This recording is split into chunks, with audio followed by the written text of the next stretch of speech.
At the table, a husband doesn't start to eat until his wife starts first. And a wife doesn't start to eat before the husband starts first. So they're stuck. So you know what the solution is? The husband puts food on his wife's plate, then he can eat first. Balances out. Every interaction, there's a respectful way. You can call it dignified. Treat your wife with dignity so she can respect you. Treat your husband with dignity so that you can respect him, because that's what you want. You want him to be your hero. Make him into your hero, and he will be. Okay, if you want to talk about marriage, let's get right to the point. Being married is a very ambitious plan.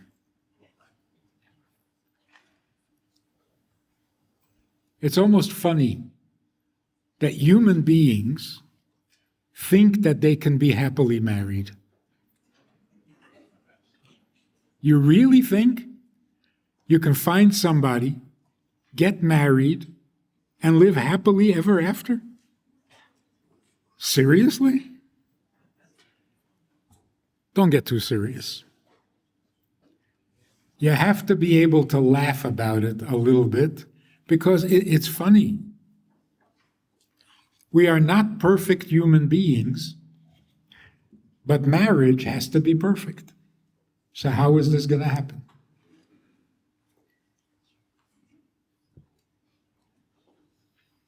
It's really true. Marriage is human beings acting godly. Imperfect people doing something perfect. So yeah, it's going to be challenging. But when it works, there is nothing more important, nothing greater, nothing more impressive than a good marriage. So we keep trying, and we should. But we need to know what it is that we are trying to accomplish. To simply say, I want to be happily married, what does that mean? It's not enough of a description. You'll get married, you'll be happy. Really? That's it? Get married and smile, everything's good. So let's talk a little bit about what is marriage. First of all, we have to know marriage is an invention that God introduced to us. We would never think of doing it without God's telling us. Not only does God tell us about marriage, He makes it happen. You do not marry your husband or your wife unless God decided that this is who you should marry. That's called a soul mate, a zivug.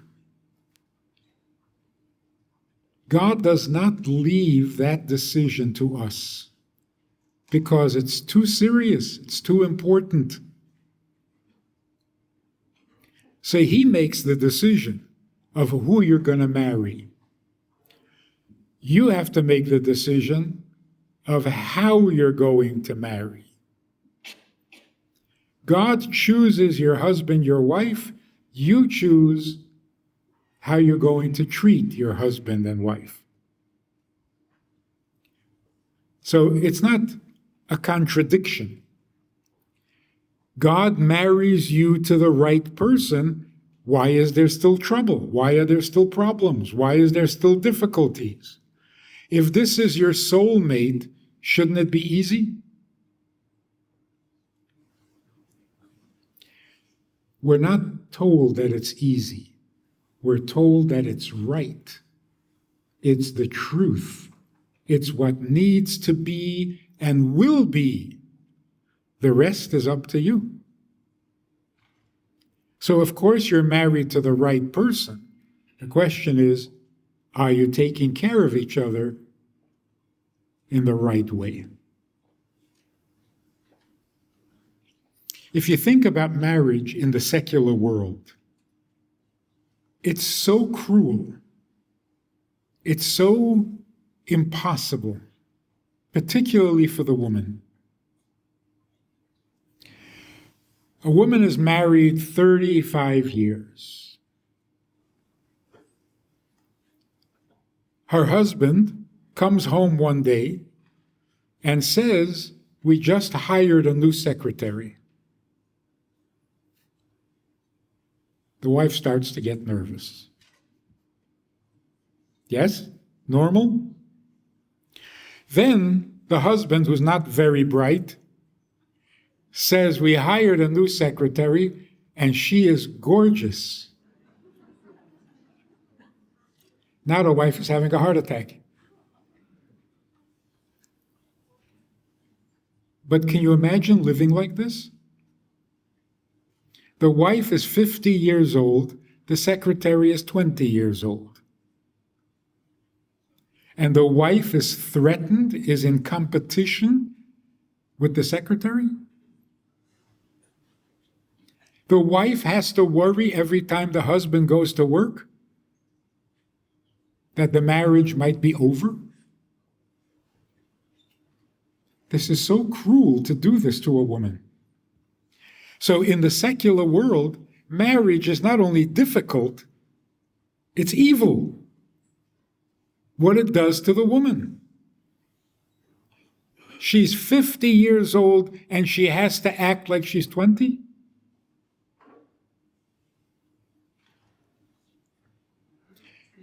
I mentioned it to groups of secular women. And I say, "Isn't this terrible?" And they said, "Yes, he shouldn't have said that." See, he's terrible. He shouldn't have said that. I said, "Oh, is that the only problem? If he didn't say it, you'd be okay?" It really is cruel.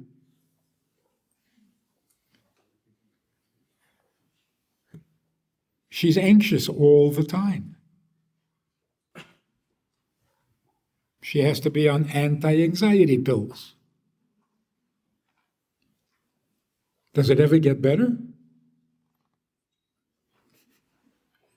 Soon she's going to be 60 and still competing with a 20-year-old secretary.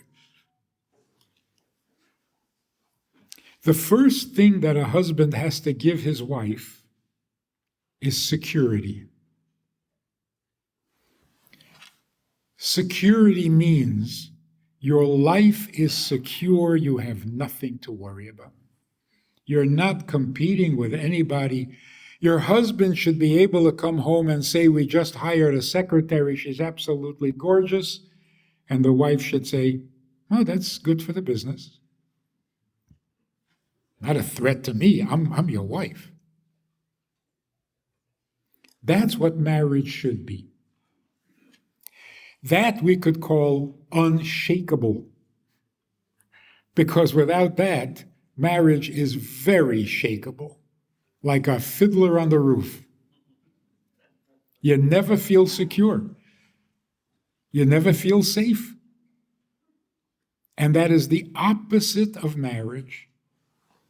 An insecure marriage is worse than no marriage. It's torture. The woman can't be herself. She can't rest. She's not content ever, no matter how good her husband is to her, because she's afraid that tomorrow he won't be her husband. Not nice to do this to women.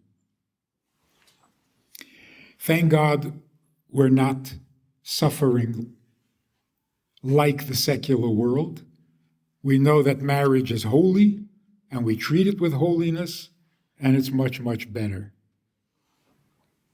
But it isn't always good enough. So again, let's take a look at what marriage is that could make it secure and peaceful and a blessing rather than a worry and a concern and an unhealthy pill-popping habit. What is marriage? There are three pillars. When people say, how do I know that I'm ready to get married? Which is a very responsible question. How do I know I'm ready? My mother keeps telling me it's time to get married, but am I ready? No, you're not ready. You'll never be ready. You're never ready to do something so great. So feeling a little inadequate is a good sign. A woman who says, oh, I'm going to make a great wife. I'm going to be a great wife. Tone it down. Maybe you don't know what it takes to be a good wife, because then you wouldn't be so sure of yourself. And the man who says, I'm the best husband. Don't be so sure. To be a husband is an incredible, endless, humanly impossible job. How could you be so ready? It's in the same way when Hashem came to the Jewish people at Har Sinai and he said, do you want my mitzvahs? And we said, whatever you say, we'll do.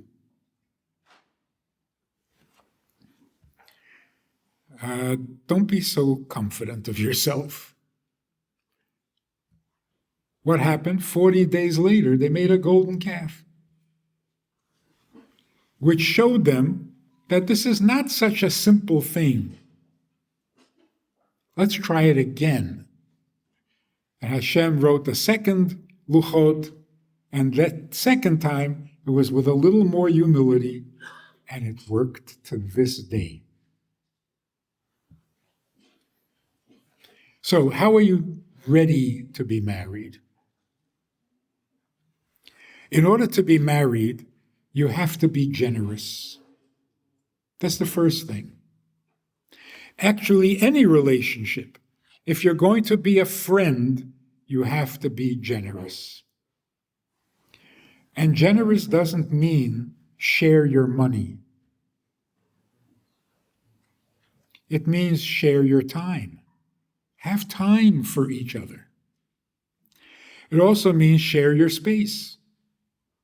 Leave room for the other person to exist and to breathe.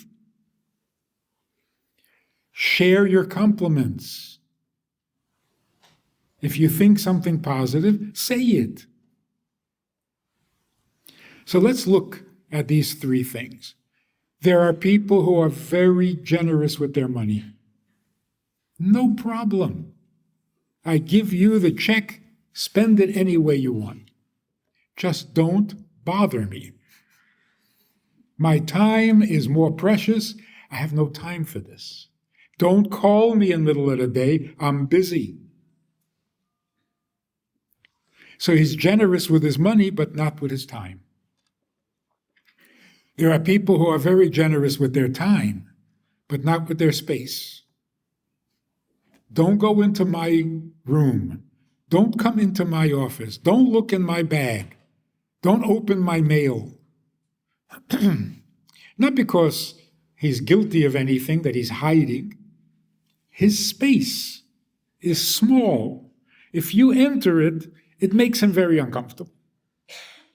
Generous with your space means expand your space a little bit so there's room enough for two. And then be generous with your words. I was talking to a husband. He said, my wife last week, she did something so wonderful, so special. She's amazing. I said, did you tell her? He says, no. I said, why not? He says, not my style. I don't talk a lot. Actually, you do talk a lot about those things you want to talk about, but when it comes to giving a compliment, all of a sudden you're not a big talker. That's called not generous with your words. To be married, you have to be generous with everything, because you're sharing everything. So if you want to know whether you're ready to be married, ask yourself, how generous am I? Do I have enough space in my world for another human being?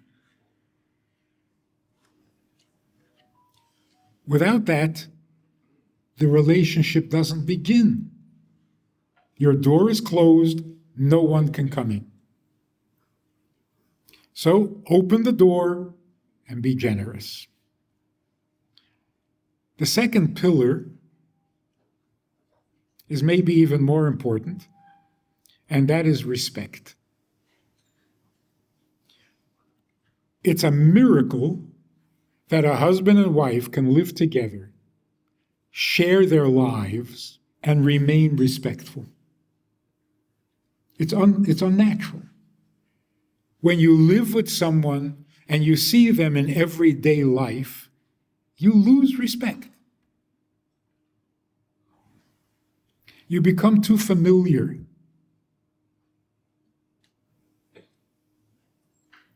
When you see someone who is an expert, a celebrity, you only see him when he's on. His off time, you don't see. So you can respect, but you're respecting half a person. The other half, if you ever saw it, you would lose respect immediately. How familiar do a husband and wife become with each other? More than any two people in the world. And you're supposed to continue to respect each other? That's amazing. There was a man in Minnesota, came from Russia. He was our chazan. He was from the old school, the old type. When his wife suffered from Alzheimer's for about 3 years, and then she passed away, we were sitting at the shiva, and he said very, very honestly, very innocently, he spoke in Yiddish. He said, "Can I tell you that I was a good husband? I don't know. But this I can tell you. All the difficult years, I never lowered her dignity.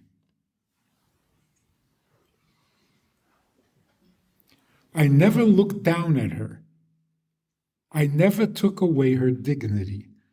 And it's really a person who's suffering from Alzheimer's. To maintain the same respect you had all the years, that is an amazing husband.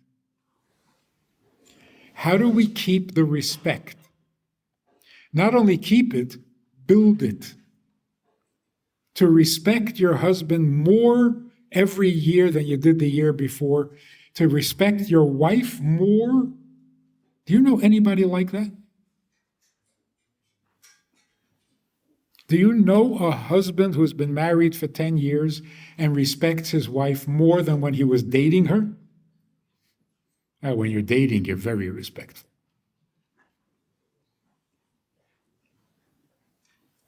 To be married 30 years and the respect grew,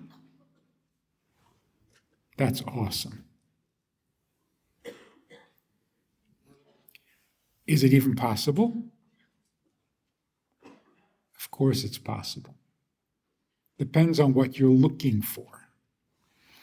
If you're looking for faults, if you're looking for failure, if you're looking for disappointment, oh, you'll find it. You imagine a woman who says, I think I want to get divorced because my husband is not perfect. Oh, really? Shocking. He's not perfect? Why did you even marry him? Phew. It's ridiculous. Everybody knows he's not perfect. What did you see that made you want to marry him? You saw something special. Well, what happened? As you got to know him, you saw that he was not special in everything, so you lost respect. You never thought he was special in everything. That's not realistic. You found something that made you respect him or her. It didn't go away. Yeah, but what about everything else? So it depends what you're looking for. I know it's a very common thing. A couple come for marriage counseling, and the wife says, I just can't stand when he does this. We talk about it, we make a commitment, a plan. He's not going to do this anymore. I meet with them 2 weeks later.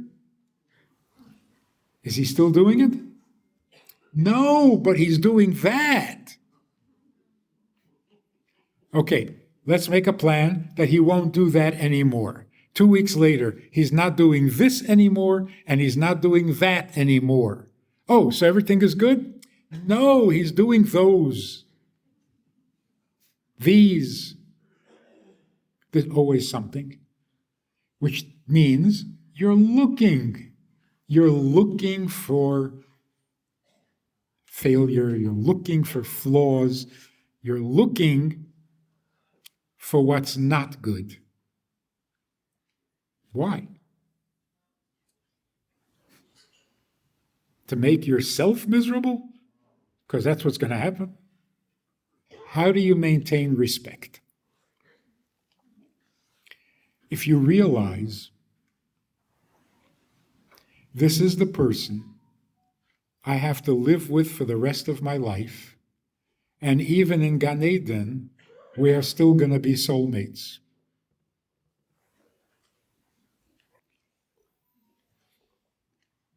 Why would you want to have a lifelong commitment to someone you don't respect? In other words, make it your interest that you want to find respect. You want to keep the respect, that it's important. According to recent statistics, it was shown that love will not keep a couple together if they have an argument or a disagreement or they find differences. Love will not work, but respect does. So according to the statistic, what keeps a couple together more than anything else? Mutual respect. That's even more important than love.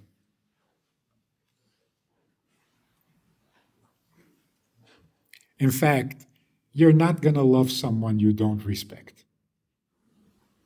You can't have love without respect. One example. How do you talk to each other? If you remember, when was the first time you heard your parents raise their voice to each other? It is so scary to a child. You hear your father criticize your mother in an unkind way, you're terrified. There's a certain tone that you use when you speak to your rabbi, if you respect the rabbi. There's a certain tone that you use when you speak to your mother, if you respect your mother. There's a certain tone you use in speaking to your husband or to your wife. So if you're sitting in one room and there's a conversation going on in the other room, you know who is talking to whom. You can tell right away, oh, he's talking to his customer. Oh, no, he's talking to his boss. How do you know? The tone. You would never speak to your boss like that. You know I know that you're talking to your child. Why? Because you're talking down to your child, which is the way you're supposed to. When you're talking to your husband or wife, it should sound like a husband and wife. It shouldn't sound like you're talking to your rabbi. That's not a good thing. And it shouldn't sound like you're talking to a child. It shouldn't sound like you're talking to a casual friend. There's a certain tone husband and wife have to use with each other.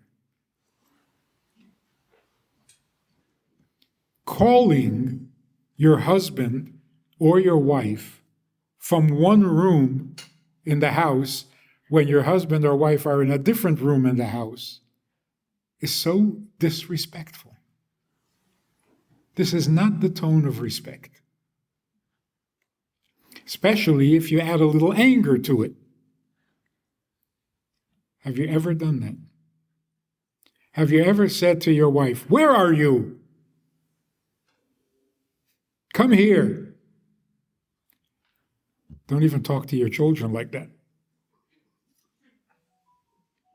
The tone is very, very important. So do you have to feel awe and respect? No. But you have to sound respectful.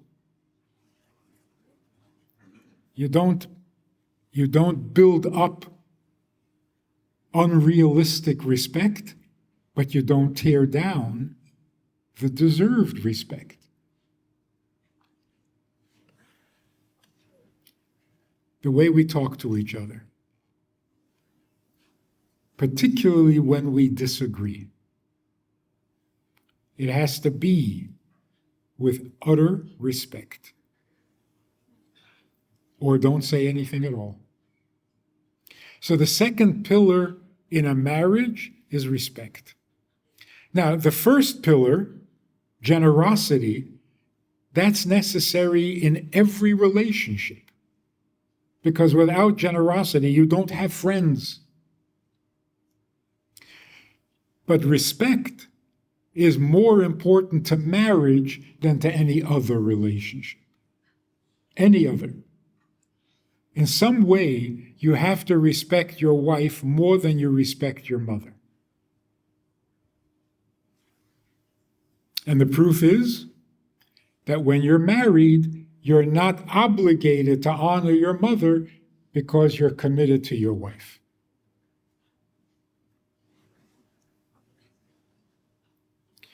The third pillar is kedusha. If you think marriage is just a nice idea, I met somebody who is just terrific and we're going to spend our lives together, it's not going to work. You have to know that trying to live together permanently can only happen in kedusha. If you realize this is God's plan, this is God's idea, this is holy, this is bigger than me, bigger than us. We're both trying to do something godly. In other words, respect for the marriage. Marriage is not just an agreement between two people.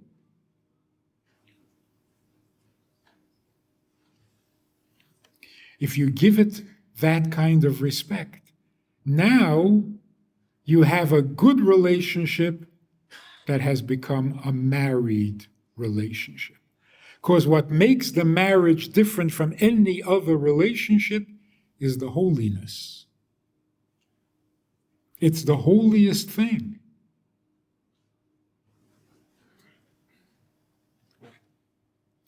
What does that produce?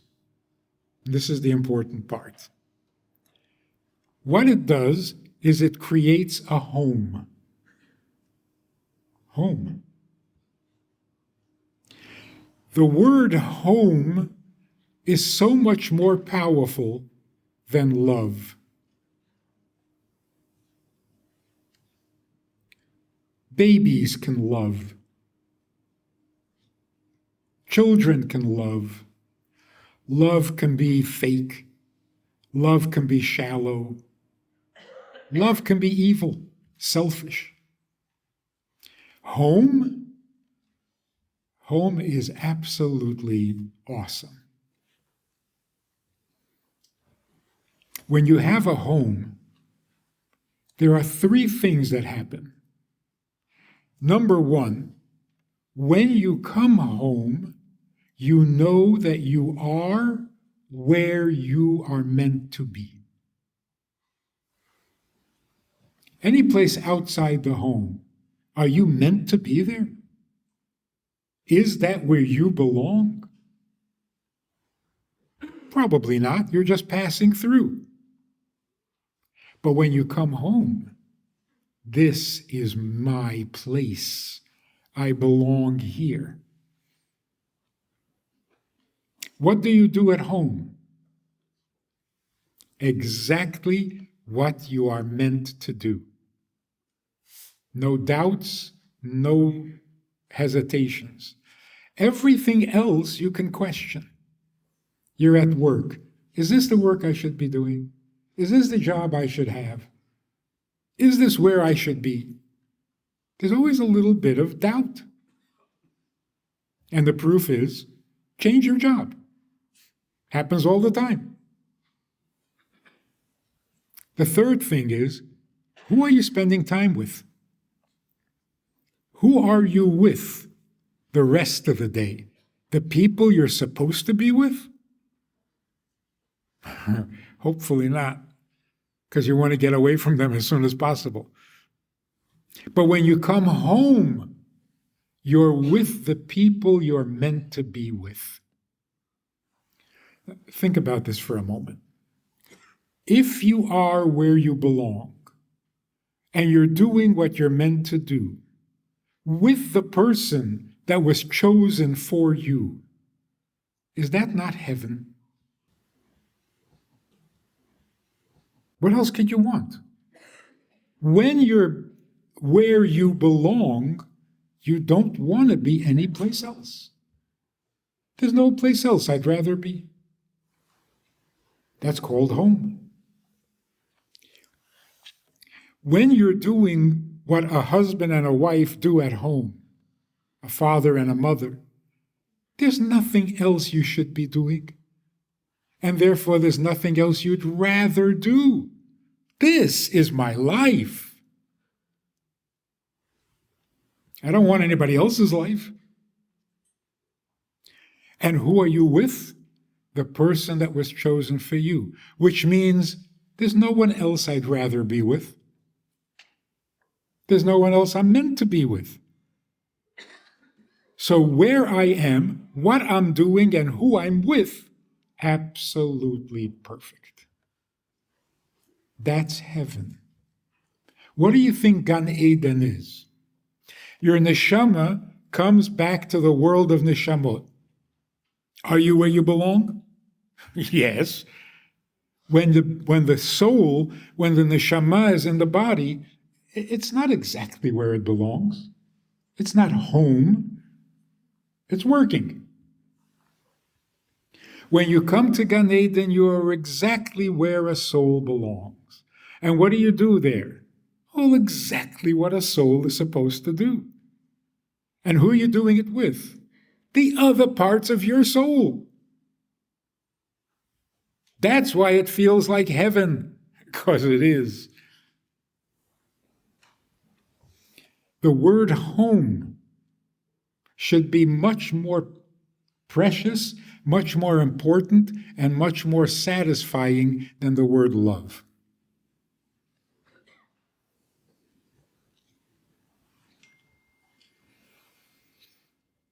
When the Israeli soldiers, came to Entebbe to save the hostages, that incredible miracle, a miracle of goodness, a miracle of success, the hostages had been there for a long time, miserable, frightened, worried. These soldiers come in. What did they say to the hostages? What would be the perfect thing to say?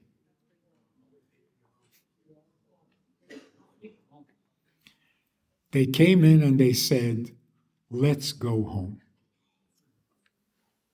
Nelech habayta. That is so powerful.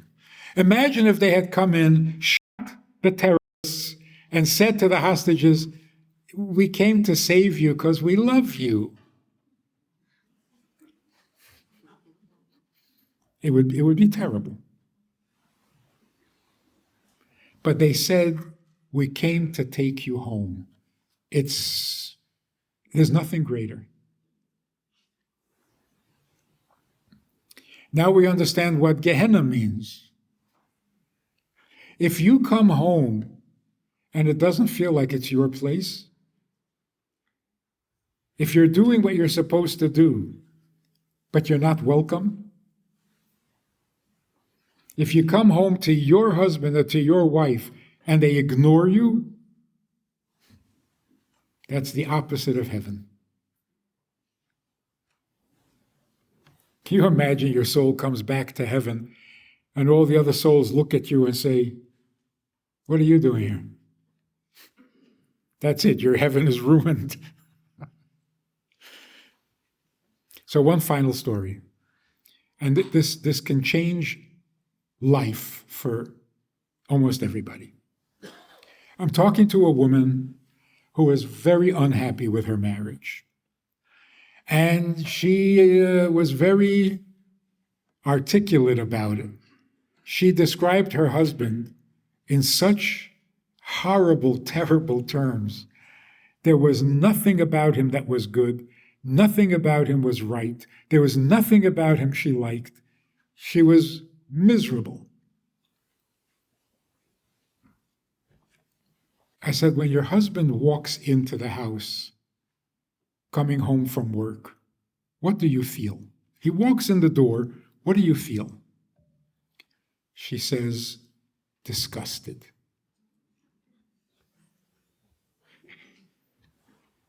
I said, do you think he knows that you feel disgusted? She said, it's a true story. She said, hey, he's not stupid. Yeah, he probably knows. So I said, if I was your husband, I would never come home. I'm going to walk into my house that I pay for and get a look of disgust. I would never come home. She said, so what are you telling me? I said, I'm not telling you anything. I just feel bad for your husband. I would never come home. Anyway, she was so turned off and so angry and so critical, there was nothing, there was no way to start building this relationship. About a week later, she calls me. And she says, I want to tell you something. I decided to try what you suggested. I said, I didn't suggest anything. I didn't know what to suggest. She said, no. 2 days ago, 3 days ago, when he came home, I decided that instead of looking at him with disgust, I'm going to look at him with pity. With Rahmanus.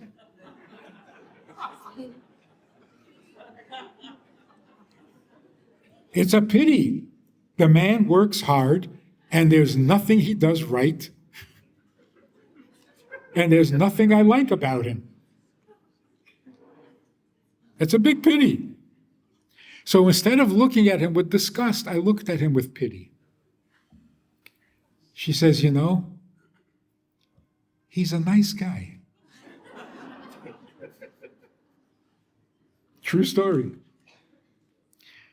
Every day when he came home, she looked at him with disgust. You think he's going to be a nice guy? He's hurt, he's insulted, he's resentful, he's angry.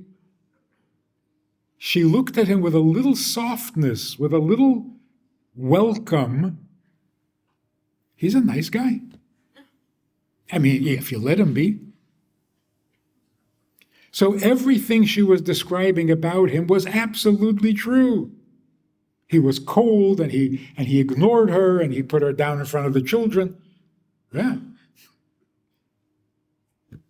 She's disgusted with me anyway. What am I going to do? Be nice?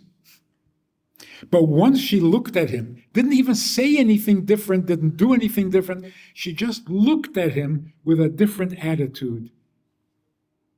He was safe to be nice. And he's nice. Marriage is such an incredible thing. Somebody once said, marriage is so special, why do they let young people get married? You shouldn't be allowed to get married till you're 80. Then you're mature enough. It is an incredible thing, marriage. So I came, and I'm trying to remember, what was the topic? What's the title for tonight's topic? And I thought it was how to create an indestructible marriage. And I was prepared to say, there is no indestructible marriage. Every marriage can be destroyed. The Torah says there's such a thing as a divorce. So every marriage can be destroyed. There's no indestructible marriage. But then I realized, no, the title is different. It's an unshakable marriage. That we can do. A marriage that can be broken can also be unshakable.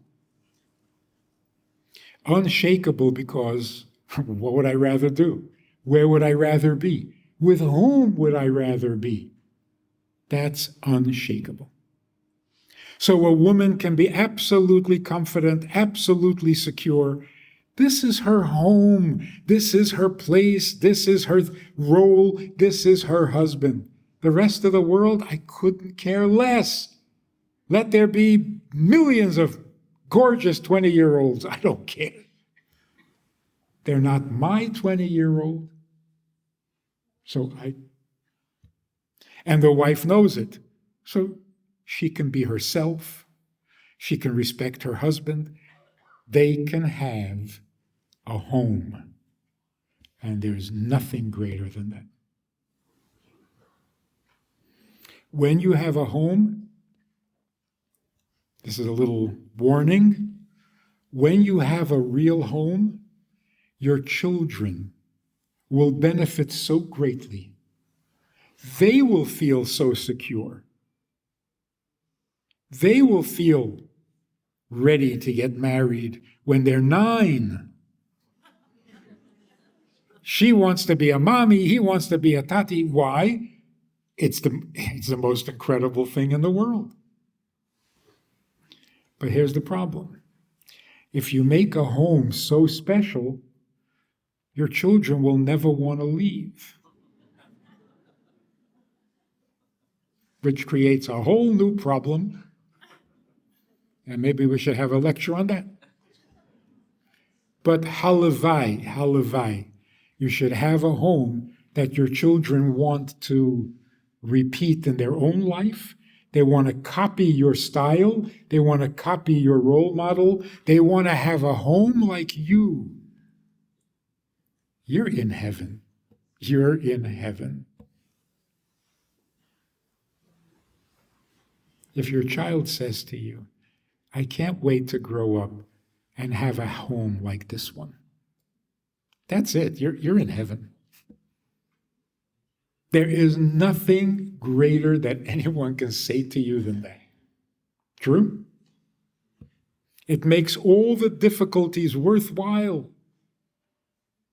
Life suddenly is easy. It's good. It's a pleasure.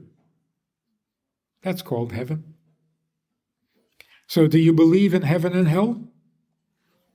Don't believe in it. Get it. Get a little heaven. Make heaven on earth, because marriage, home, can be heaven. Should be.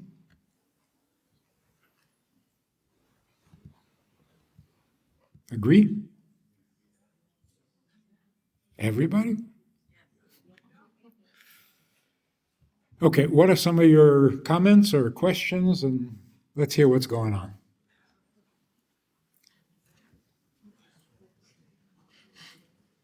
Say something or I'll keep talking.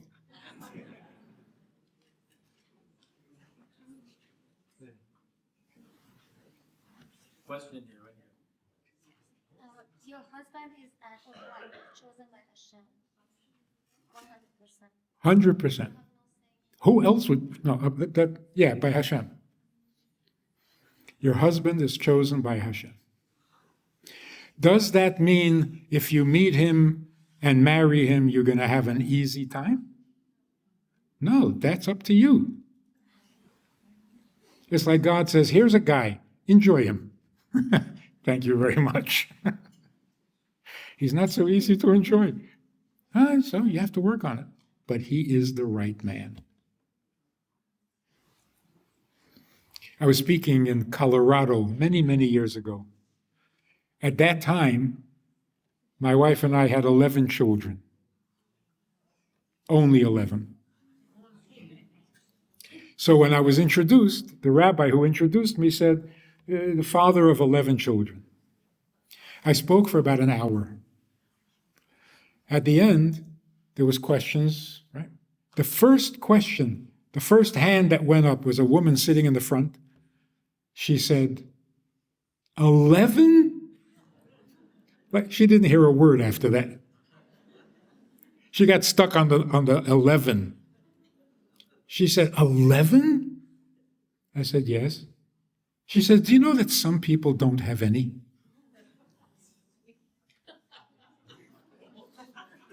She said it with such a straight face. I felt guilty. So that's not nice. You take 11 children for yourself and leave others with none? What kind of greedy animal is that? So literally, for a moment, I thought, oh my God. But then I realized, you can't have somebody else's children. Right? Yes, right? I mean, that's for sure. But wait a minute. If I marry the wrong woman, then I'm going to have the wrong children. If my wife is not really supposed to be my wife, then those kids are not supposed to be mine. I'm stealing them. Therefore, just like I can't have someone else's children, I cannot be married to someone else's wife. I mean, they go together. So you cannot be married to the wrong person, because then you'd be having the wrong children, which is crazy. So no marriage is ever a mistake. In heaven, you made a mistake. But the marriage was meant to be. And because it was meant to be, that's why you made a mistake. You thought he was brilliant. Yeah, he's not. You thought she was so kind. Oh, she's not. That means you shouldn't have married her? No, that proves that you were supposed to marry her, so that in order to get you married, God made you not see Now, what good does that do? What good does it do to know that I am married to the right person? If it's difficult, if we don't get along, we argue, fine, she's the right person. Right for what? She's the right person, so it makes sense to try harder. If she's the wrong person, say goodbye and leave. Sorry, made a mistake. My bad. I'll try better next time. But if she's the right person, if he's the right person, it makes sense that you try, you go for therapy, you go for counseling, you go for advice. Why are you trying so hard? It's obviously a mistake. No. So if you end up getting divorced, does that mean you made a mistake? No. You are divorcing your soulmate. That's why divorce is so sad. If it's just a mistake, it's not so sad. People make mistakes. But if you have to divorce the person you're meant to be married to, boy, that's painful. That's the tragedy of divorce. Now, if you marry a second time, who do you think you're going to marry? Just anybody? No. You're going to marry the person that is destined from beginning of creation 6,000 years ago. This person was destined to be your second.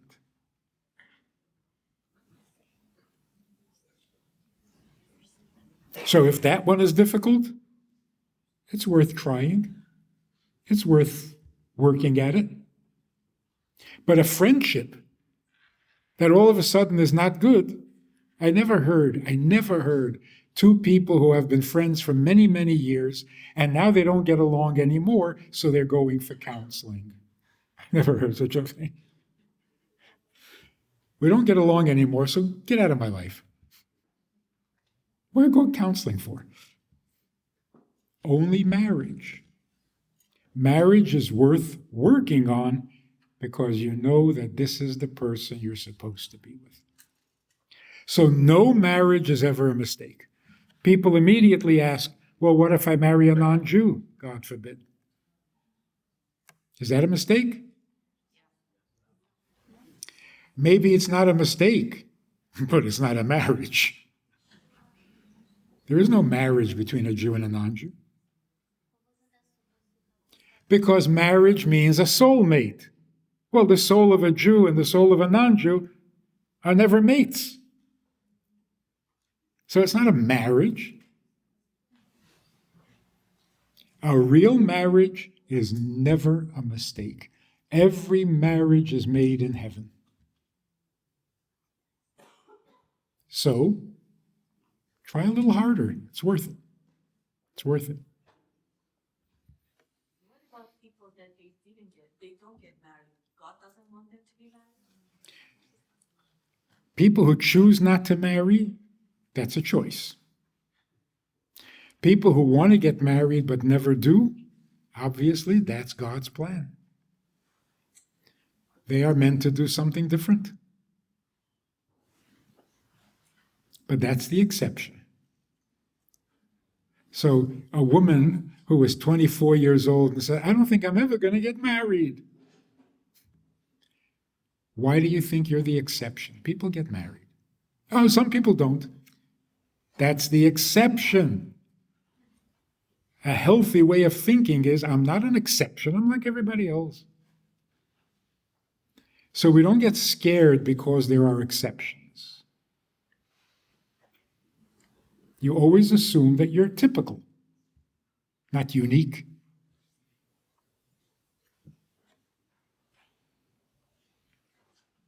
How do you recommend the couple sort of deals with external pressures in a marriage? For instance, when the newborn phase, or when there are babies in the house, and a friend just literally like whispered in my ear, "What, you don't want to yell? Where's the bottle?" From the other room when you have a screaming baby, and how do you keep that respect? How do you maintain good relationship with external?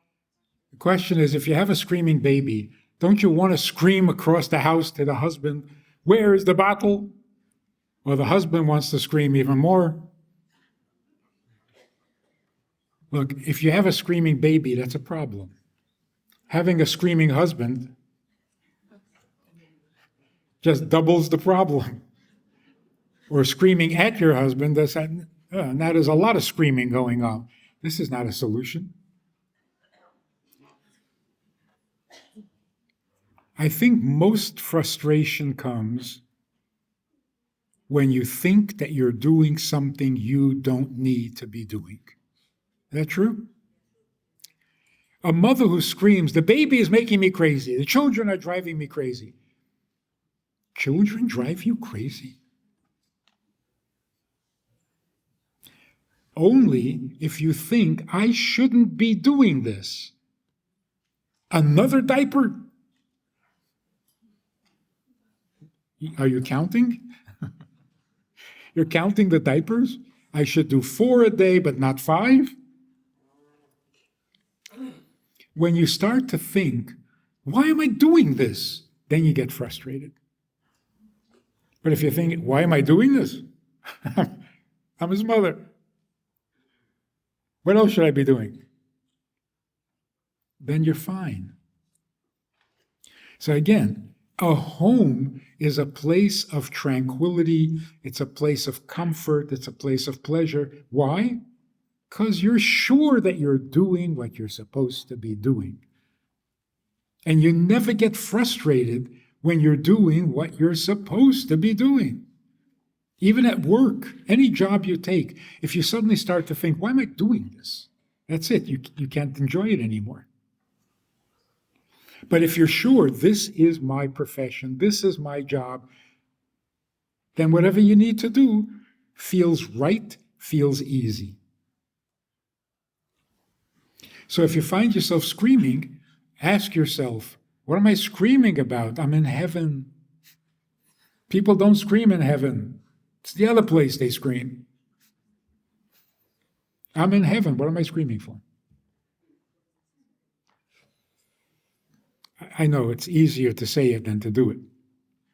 So if you scream once in a while, okay. Just make up for it with positive things. Yeah. Can you elaborate on respect within marriage, how it's practiced, how it's done? The ideal attitude is that, like for when you get engaged, the ideal attitude should be the woman comes back and says, "I can't believe he wants to marry me." And he should say, "I can't believe she agreed to marry me." They both, each of them thinks, "I got the better deal. He could have married anybody. He's marrying me."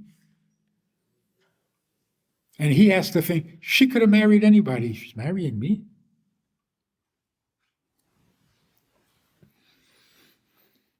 That's respect.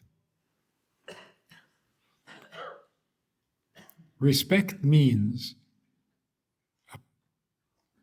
he is so good, anybody would want to marry him. I get to marry him. And he thinks, she's so perfect, anybody would want to marry her, and yet I got to marry her. That's a very good attitude. But the attitude, "I married you, so you owe me.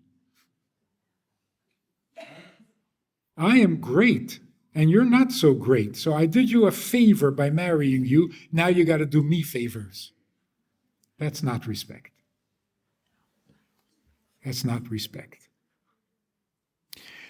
The main thing is this: acting respectful, no matter what you're feeling or thinking. It's very much like you hear a child being chutzpahdik to his mother. It bothers you. There's something wrong. This is not acceptable. So you say to the child, This is how you talk to a mother. And the kid says, she's not a good mother. She's a bad mother. Oh, okay, then you can, yeah, fine. Then you can talk to her like that. No, you can't. You don't talk to a mother like that. Is it because she's a good mother? No, because she is the mother. Yeah, that correct? In fact, mothers should never say to their own children, you can't talk to me like that. Yes, I can. I just did. You can't talk to a mother like that. Any mother. Not personal. I can't let you talk to me this way because this is not how a child talks to a mother. So even if I don't mind, I have to tell you this is not right. This is not how you talk to a mother. The respect that a husband has to have for his wife is not because his wife did this and that. It's because that's not how you talk to a wife. It's not. It's not how you talk to a husband. Now, it's true, a wife needs to respect her husband more than the husband needs to respect his wife. They both should respect, but who needs it more? A husband can be a husband without respecting his wife.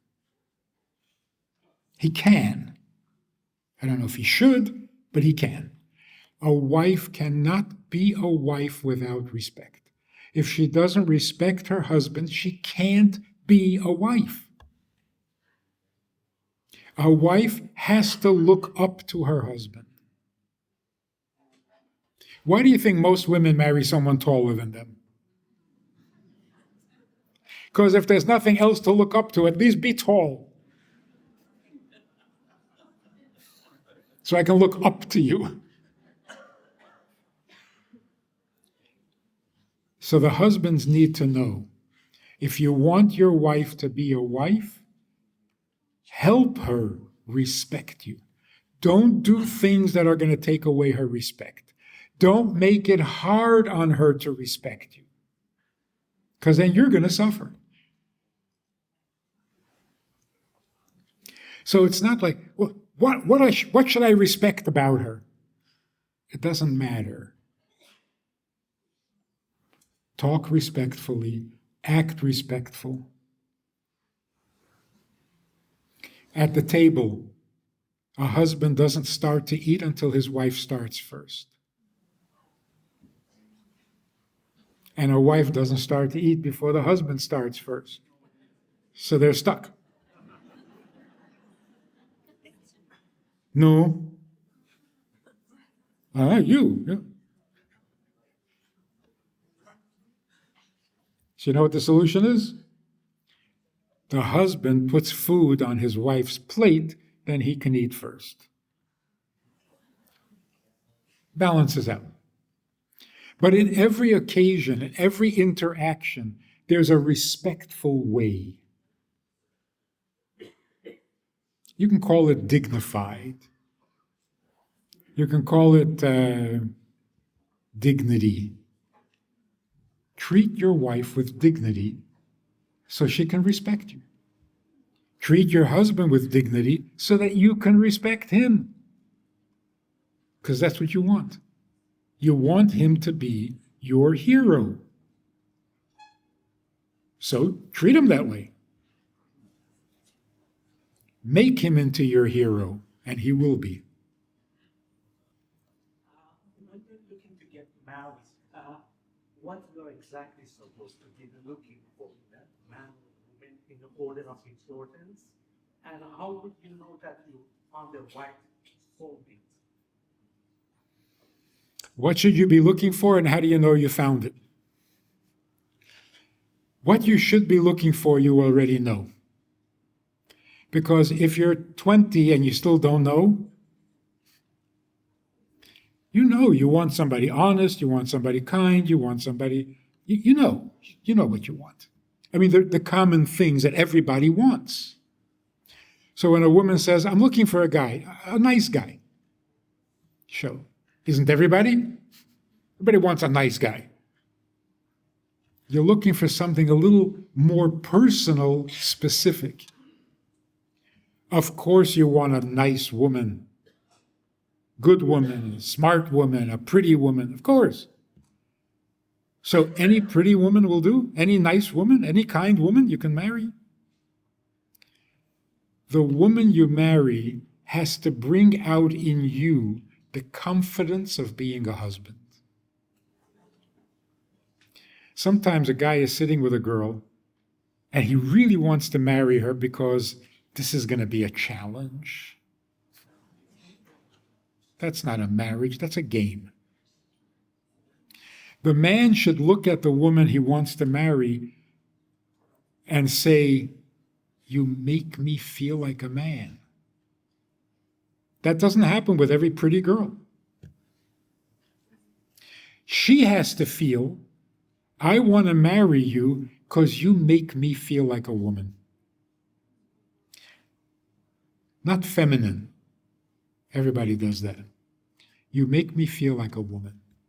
In other words, when I'm sitting with you, I am so comfortable being a woman. I don't feel like I'm competing with you. I don't have to impress you. I don't have to do anything special. You make me feel good with me. And she makes you feel good with you as a man. And here's the difference. The man feels, this woman, I wouldn't mind taking care of her for the rest of my life. And why do I feel that way? I don't know. She makes me feel like that. She makes me feel like a husband who takes care of his wife. She is thinking, what is it about this guy? When I'm sitting with him, I just want to trust him. I want to follow him. I want to support him. I feel like a woman. I feel like a wife. That means you found the right one. What's going on in the secular world is, if you're beautiful and sexually exciting, then I want to marry you. That's not personal. That's what anybody would feel or think. The decision to marry means only very few people will make me feel like a man, and only very few men will make a woman feel like a woman. So good chemistry means not I'm excited about you. You make me feel good about me. Without compliments, without anything obvious, just sitting with you makes me feel secure, so I want to be your wife. And sitting with her makes me feel competent, so I want to be your husband. Sounds right?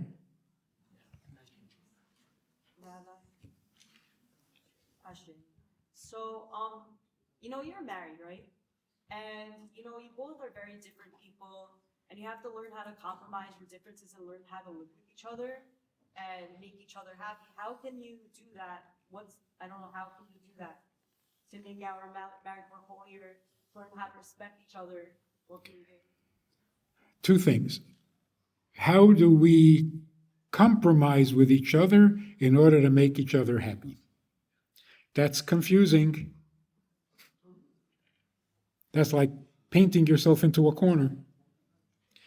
If you're compromising, you'll never be happy. If it feels like you're compromising, you will never be happy. No one likes compromising. If you are happy being a wife, nothing feels like a compromise. You're there to make him happy. Whatever you do that makes him happy is a compromise? Not really, it's exactly what I want. I'm not compromising anything. Some people say, marriage is all about sacrifice. Oh, really? Human sacrifice? I thought we stopped that a long time ago. If it feels like a sacrifice, you're doing something very wrong. I went out of my way to make her happy. See how I sacrifice? That's not a sacrifice. That's what you're there for. So you went out of your way and you made her happy. Perfect. Where's the sacrifice? What's the compromise? That's how it should feel. It shouldn't feel like a compromise. And too many books and too many experts talk about, you compromise. You can compromise for 20 minutes, not for your life. You can compromise on a trip, not on the relationship. But I think you have to give, though. People who are married. Of course, yes, you're there to give. I was talking about marriage once, and this woman says, the way you describe marriage, it's like so idealistic. Yes. What, is that a problem? Of course it's idealistic. You're trying to be an angel. That's not idealistic. So if you succeed at being an angel, you're sacrificing, compromising. And same thing with children. You compromise for your children? Don't ever tell them that. You know how much I sacrificed for you? Really? I'm your sacrifice? No.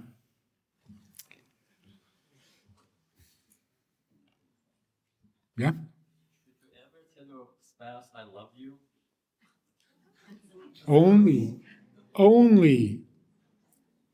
if you mean it. Aha.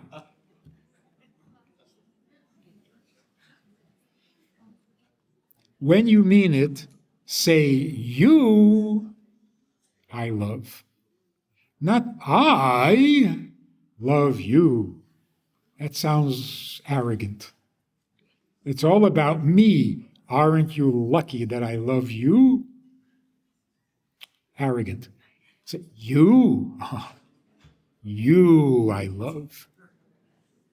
That's much more complimentary. Anyway, those of you who are getting married, B'shah Tova Mutzlachat, make it a great marriage. Marry the guy who makes you feel like a woman. Marry the woman who makes you feel like a guy, and fulfill the purpose for which you exist. Because that's what it's all about. And those of you who are already married and maybe are not enjoying it so much, you realize how many people would love to be married like you are? So take it seriously, enjoy it, make it the best it can be, so that your children will never want to leave the house. Good night.